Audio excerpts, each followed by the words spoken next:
मुख्यमंत्री के अध्यक्षता में कैबिनेट के बैठक में महापौर और नगर पालिका अध्यक्ष के चुनाव सीधा मतदान से करे के हुई फैसला।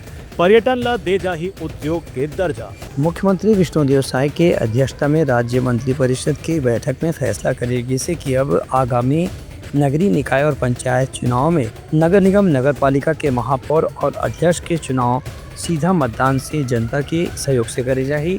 संगे संग पंचायत में भी जो प्रमुख पदाधिकारी हुई उनका चुनाव भी सीधा मतदान के जरिए करे जाही।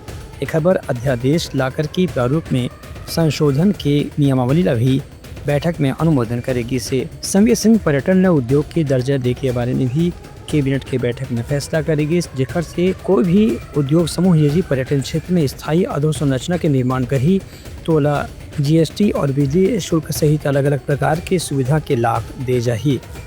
बैठक में यह भी फैसला करेगी से कि त्रिस्तरीय पंचायत और नगरीय निकाय चुनाव में अन्य पिछड़ा वर्ग के प्रतिनिधित्व ला बढ़ाए बर आरक्षण के संबंध में एक मुश्त सीमा 25% ला शिथिल करके 50% की अधिकतम सीमा लागू करे के अनुशंसा भी करेगी है। पंचायत राज अधिनियम के अंतर्गत त्रिस्तरीय पंचायती राज संस्था में पिछड़ा वर्ग के प्रतिनिधित्व संबंध में आरक्षण संबंधी प्रावधान में संशोधन करे के निर्णय भी बैठक में करेगी। Bureau report Uttarakhand news.